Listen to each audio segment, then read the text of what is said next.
All right, welcome back to Honish Hockey. It's been quite a while since the last video. The Kings have played a lot of games. They've gone on a pretty good tear.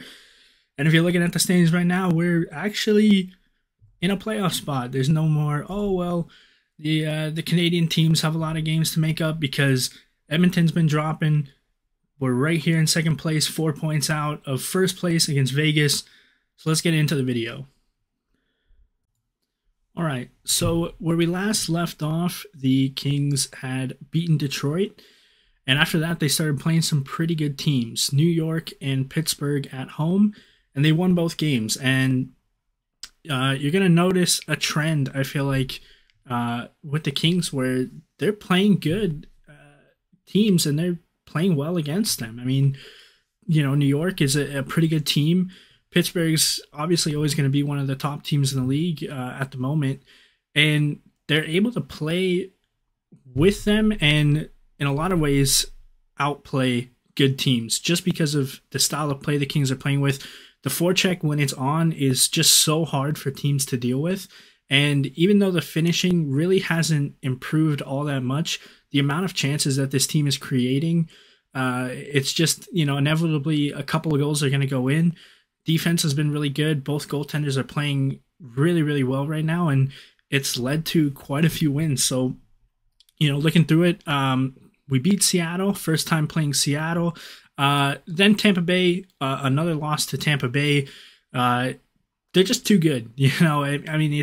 There's still a gap between the Kings and the elite teams. Colorado, another elite team that they lose to. That gap has not gotten any closer, unfortunately, but the Kings are still working their way up in terms of, overall position in the NHL when it comes to how good of a team they are. The San Jose game is an unfortunate loss because that's just, it's a team that we should not be losing to. Then we went on the road trip, and I was lucky enough to go to a couple of the games on this road trip. New Jersey was the first one. They win the game.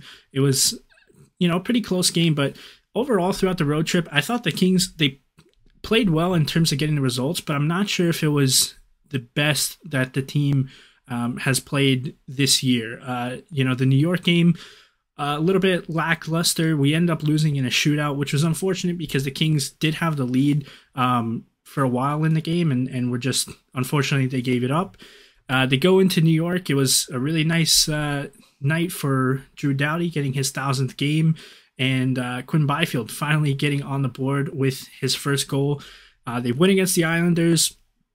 Then they go on to Philly, and this was probably the worst game of the road trip. I was there for this game, and I'll be honest, it was not an enjoyable game to go to. The Kings, they just really looked flat. Unfortunately, it was in the middle of the road trip, and guys like Kopitar, I think, the games have just gotten up to him so far in the year. That's why, this extended break is hopefully going to be helpful for him and Drew Doughty, Dustin Brown, the older guys who could use the rest. But it was, it was a pretty uneventful game. We gave away some just really bad goals, turnovers and a couple breakaways, and, just not a great game. But the Kings scored with the goalie pulled, and that is actually kind of crazy because the last time the Kings scored with the goalie pulled, I believe, was in Ottawa a couple years ago, and I was at that game. So maybe it just takes me being there for us to get the luck with the 6-on-5. But it was nice for Kopi to get that goal, and it definitely brought the excitement up for the game overall. But then a pretty uneventful OT, and the Kings lose. But the next game in Pittsburgh, again, the Kings just outplayed Pittsburgh. I just think that, more skilled teams can't really compete with the Kings when it comes to the amount of forechecking, the board battles. The Kings just looked really solid, and then finished up the road trip in Detroit with a win, which was, exactly what this team needed. No regulation losses in 6 games. Just really is the reason why, when you look at the standings, we're at where we're at. We really did what we had to do on the road trip. And I mean, the Kings look good right now in a playoff spot. I mean, we're tied with the Ducks with 1 game ahead. I feel like we're a better team than the Ducks, and we really haven't played them. I think we played 1 game against them, so we're going to have games to hopefully kind of build up a point gap.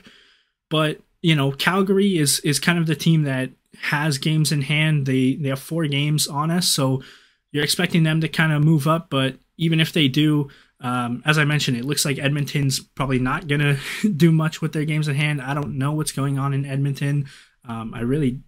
It's kind of sad to watch, but I'll take it as a Kings fan. So, Calgary, let's say they jump up to either first or second place. That means the Kings are still in third. And, when you look at the wild card, I think the Kings are going to be kind of safe as well.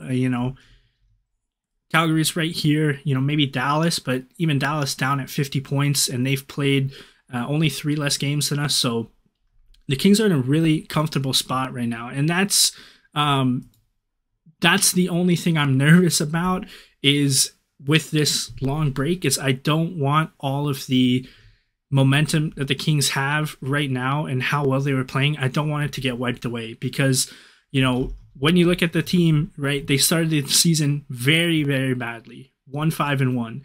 If that happens out of this extended break, then all the, points that we've gotten, all these hard fought wins that we've had, they're going to go away. And we just can't afford it. You cannot afford to go on a slump like that.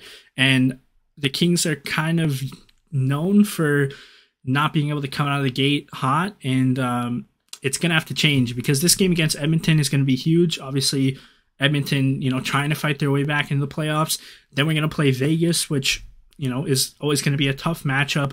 Luckily, we do get 2 games against Arizona in a row. So, you're hoping that's 2 points in both games, so 4 points there. But the Kings definitely need to come out against Edmonton really rejuvenated and not rusty. Like I mentioned, I hope that Kopi and Doughty and Brown, I hope that they can, find some extra rest throughout this extended break and come out like Kopitar did at the beginning of the year. He was flying, and he's kind of tapered off a bit, not so much in the points, but just kind of in the intensity that he can play with. So hopefully he gets a nice rest and the Kings come back because, after these 2 games, it's, kind of easy games against Arizona. You have Anaheim, who it's going to be a tough game, but it's one that we need to win. And then you're playing, the Islanders again, who are struggling. Boston will be a good game. And another little road trip here. So, it's going to be tough for the Kings, I think, to hang on to their spot in the playoffs, but this team should be able to do it. That's the point I think the Kings are at right now, where we can handle tough games. We can handle tough teams. Is there going to be games like the Tampa Bay or Colorado games where a better team just beats us? Yep, but a lot of those other games against teams like the Capitals or the Bruins or Pittsburgh, those are teams that we should be giving a run for their money. And if we're playing as well as we can, we should be coming out with the victory. So now that we've looked at the games and what happened, I just kind of want to talk about the team. So right now, I feel like the team's in a pretty good spot. I think, you're seeing the emergence of Trevor Moore again. Trevor Moore, I was super high on him because of what he did at the end of last year. And he had a slow start, but man, that second line right now is flying. Philip Deneau, you look at his stats, right? 12 goals. Everybody was trying to tell us that, this wasn't the best pick for us because he doesn't score any goals and the Kings need goals. Well, it turns out when you play him in a spot that he's comfortable with good teammates and good line mates, he can put the puck in the net. Good players can score, even if that's not what they're known for. And so Philip Deneau having a great year offensively as well as what he's doing defensively for the team. Kempe still leading the team in goals. He slowed down a little bit after coming back from COVID, so hopefully he can, he can use some of this break to get back to 100%. Obviously, he went to the All-Star game, second place in the fastest skater, so that's good to see from Kempe. And then Victor Arvidsson now is second place on the team in points. I mean, what a pickup to get Victor Arvidsson for a couple draft picks. I just think that Rob Blake, what he's done so far for this team, I just really can't find any bad moves. He had such a hard task of shipping out the old core and starting the rebuild. And every single piece that he's picked up from those trades to get rid of guys like Muzzin and Jeff Carter and Jack Campbell, they've come out and been good for us. Victor Arvidsson, for example, it's just a good trade. The Philip Deneau was a good signing. Trevor Moore, great pickup in that trade. Even a guy like Sean Dursey, right? It took him a couple years, but now he's one of our better defensemen. And I do think that Sean Dursey, he struggles a little bit in certain aspects. Like, I want to go back to the Philadelphia game. At the end of the game, when the Kings were down, they were putting Sean Dursey out there with Drew Doughty every other shift, and he played a really good game for the first 50, 55 minutes. But as they started putting him out there more and more, he's just not ready for that kind of ice time. He's not ready for that kind of pressure, and he started to kind of unwind a little bit at the end of the game. Obviously, the Kings were able to get the tying goal, but stuff like that just makes me really want to talk more about the Jacob Chychrun trade that could happen. I'm in the camp that we need to make the move. I really believe that if we bring in Jacob Chychrun, that kind of finishes the rebuild. I think that turns what we are right now into like a team that's coming out of a rebuild and has some pieces, but hasn't really put it all together to become a true contender. And I think adding Jacob Chychrun makes us a true contender. That gives us a guy who we can trust to put out there with Drew Doughty every other shift when we need to, especially come playoff time. And I know there's people who are nervous about him because of his bad year this year, but I think it's one of those situations where you put him on a good team, a stable team, next to a guy like Drew Doughty, he's going to find his form again. And yeah, I want the move to happen. I wanted the Jack Eichel trade to happen. I knew that was a little more far-fetched than this Chychrun trade, but I really think that the Kings need to just make one big move, and that's the move to make. It's the one that, is most likely going to happen, and some team's going to get lucky with getting a superstar top 2 D-man, and I hope that it's the Kings. I really do, because I do think that's what the Kings need right now is just another true top-end defenseman. Because like I said, I just, right now we're going with Dursey, which, it's not, I'm not trying to say that Dursey isn't good, but I just don't think he's ready for that. Whereas Jacob Chychrun is that kind of player. And since I praised Rob Blake, I do want to give a lot of praise to Tom McLellan. There still seems to be a lot of people that don't like Tom McLellan or don't think he's the right coach for us right now, but in my opinion, I think he's doing exactly what this team needs. You look at guys who have taken that next step. Blake Lizotte. I mean, I think I've said it before, but Blake Lizotte's turned into not just a fourth-line center, but he's turned into a guy who you can see that when he gets on the ice with his limited ice time, he tries to take over games. He's had quite a few really nice, breakaway or partial breakaway goals where he's used a lot of skill to just beat a goalie.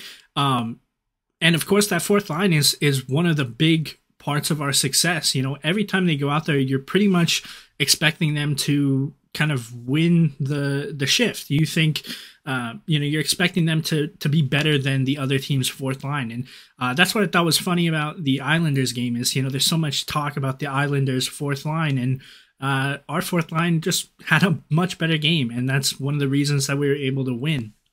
And so getting guys like Blake Lizotte to perform like that is something that Tom McLellan needs to get credit for. Same with Arthur Kaliev. 14 points, 8 goals, 6 assists. It's not crazy numbers, but he's only getting 12 minutes of ice time. And in those 12 minutes of ice time throughout the season, he is exponentially grown his game. He's not just a shooter anymore. He's, playing fourth line style hockey, which isn't what you want from him in the future. But for right now, it's building up his skills. It's turning him into kind of what we had with Tyler Toffoli, who was a guy that you could trust in a defensive, point in the game. I don't know if Arthur Kaliev is really going to be killing penalties like Toffoli did, but He's turning into such a solid player. He's strong on his stick now. He's strong on the boards. He's getting involved in games a lot more than he was, when he first started. And that's just something that Todd McLellan, his system and the way he's utilizing the young players on this team, is really going to have an effect on us and really help us out going forward into the future. Same thing with Trevor Moore, where, putting him on that second line, now he's getting opportunities to kind of be the player he can be instead of what he was, where, he's not just an energy guy anymore. He can make plays. 18 assists. I mean, I believe that's second highest on the team, third highest on the team. So, he's making plays on that second line. He scored some goals. He's just turned into such a more overall rounded player than he was when he got here. And a big part of that has to be accredited to Todd McLellan. Now, the special teams need work. I mean, if we had just average penalty kill and average power play, we would be way ahead of Vegas. I mean, we're only 4 points back on Vegas, and I can tell you that there's been much more than 2 games that we've lost that were due to the penalty kill or the power play. Special teams have cost us quite a few games this year. Pretty much all of our losses are due to the special teams, even against teams like Tampa Bay. That game was decided because Tampa Bay got a couple penalties and were able to score on their power play, and we had no power play goals. So, how many points are we giving up because we have literally the worst special teams in the league? If we can just, again, get that to just average, we'd be in first place with a lot of space between us and Vegas. And it's just a shame because, we're such a good team 5-on-5, and I'm not sure how it's not translating to special teams. Again, you can blame Todd McLellan for that. I know everyone wants to blame Mark. They want to blame Sturm for it, but it needs work. And that's another place where I think Jacob Chikrin could really help, because he gives us, a legit one-time shot on the power play that the Kings just don't really have right now. And even if they have it, when they put Martin Ferk in the lineup, you just kind of see that they try and force it to the shooter. And really, the Kings need a 5-man group that all can do everything. And right now, it's just not happening. So I don't know how to coach special teams. I don't really know what the problem is. People say that it's the zone entries. I don't agree with that because, Kempe with the drop back pass does get into the zone most of the time. I just think that when we have possession, we're not doing enough with it. It's too many passes on the perimeter. A lot of times the best chances that we get on the power play are kind of when the play gets messed up, when the defense pokes the puck away and there's a little bit of a scramble. When the defenders are kind of chasing the puck, the team is able to move it really well and move it into danger areas. But most of the power play, they're just cycling it around the perimeter and never getting the puck into those danger areas. So that's the biggest gripe with the team. That's the one thing holding this team back right now, because if we are going to be playing in a close game, the other team can easily score 2 power play goals and we won't score on our 5 power plays. And that's what wins them the game. So it needs to be fixed. And I feel like if we can, again, not make them very good, but if we can just get it to league average, this team is a first place in the Pacific team. They're a team that's going to be scary to play in the playoffs. Even right now, I mean, if the Kings can squeak into the playoffs, you have to worry if you get matched up with them, because it just looks like the team is really being built to play playoff hockey. I think that's why the Kings have had a lot of success against the East Coast teams, is because the Eastern Conference just doesn't play as hard and as aggressive hockey. It's more open, and the Kings are able to kind of close that down and make it a more north-south game, make it a tighter checking, more physical game. And obviously that's where the Kings are excelling right now, and it's where they've excelled throughout their recent decade of success. But there you have it. Thank you guys for watching. Hope you guys enjoy the little break from hockey. But again, once we get back to the 15th against Edmonton, the Kings need to be going. They need to be going at 100%. Hopefully the break doesn't hurt them, and we can just rest up and keep the momentum we have, because the Kings have been playing really, really good hockey. You know, it's nice to be able to turn the game on and just kind of expect the team to win every game, at least have a shot. And that needs to continue. I'll be back with the games shortly. And if you want to stick around, please do subscribe. If you like the video, give it a like. And thank you all for checking this video out.